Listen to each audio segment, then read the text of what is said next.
سب سے پہلا گھر جو لوگوں کی عبادت کرنے کے لیے مقرر کیا گیا تھا وہی ہے جو مکے میں ہے،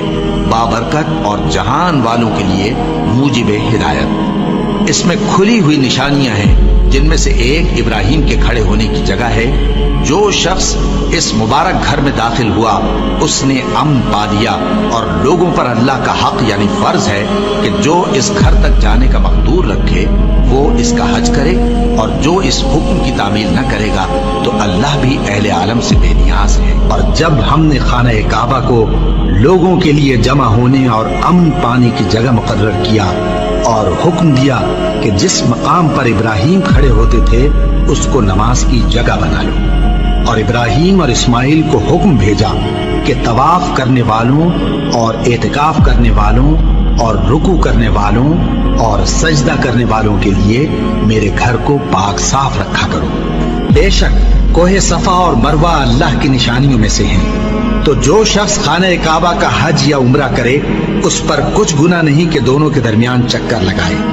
بلکہ یہ ایک نیک کام ہے، اور جو کوئی نیک کام کرے تو اللہ قدردان ہے، دانا ہے۔ اور اللہ کی خوشنودی کے لیے حج اور عمرے کو پورا کرو، اور اگر راستے میں روک لیے جاؤ تو جیسی قربانی میسر ہو کر دو، اور جب تک قربانی اپنے مقام پر نہ پہنچ جائے سر نہ منڈاؤ۔ اور اگر کوئی تم میں بیمار ہو یا اس کے سر میں کسی طرح کی تکلیف ہو تو اگر وہ سر منڈا لے تو اس کے بدلے روزے رکھے یا صدقہ دے یا قربانی کرے۔ پھر جب تکلیف دور ہو کر تم مطمئن ہو جاؤ تو جو تم میں حج کے وقت تک عمرے سے فائدہ اٹھانا چاہے وہ جیسی قربانی میسر ہو کرے، اور جس کو قربانی نہ ملے وہ 3 روزے ایام حج میں رکھے اور 7 جب واپس ہو۔ یہ پورے 10 ہوئے۔ یہ حکم اس شخص کے لیے ہے جس کے اہل و عیال مکے میں نہ رہتے ہوں، اور اللہ سے ڈرتے رہو اور جان رکھو کہ اللہ سخت عذاب دینے والا ہے۔ حج کے مہینے معین ہیں جو معلوم ہیں، تو جو شخص ان مہینوں میں حج کی نیت کر لے تو حج کے دنوں میں نہ عورتوں سے اختلاط کرے، نہ کوئی برا کام کرے اور نہ کسی سے جھگڑے، اور جو نیک کام تم کرو گے وہ اللہ کو معلوم ہو جائے گا۔ اور زاد راہ یعنی رستے کا خرچ ساتھ لے جاؤ، کیونکہ بہترین زاد راہ پرہیزگاری ہے۔ اور اے اہل عقل، مجھی سے ڈرتے رہو،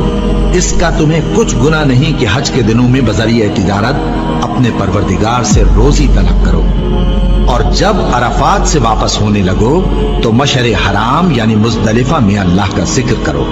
اور اس طرح ذکر کرو جس طرح اس نے تم کو سکھایا، اور اس سے پیشتر تم لوگ ان طریقوں سے محض ناواقف تھے۔ پھر جہاں سے اور لوگ واپس ہوں وہیں سے تم بھی واپس ہو، اور اللہ سے بخشش مانگو، بے شک اللہ بخشنے والا ہے، رحمت کرنے والا ہے۔ پھر جب حج کے تمام ارکان پورے کر چکو تو مینا میں اللہ کو یاد کرو جس طرح اپنے باپ دادا کو یاد کیا کرتے تھے، بلکہ اس سے بھی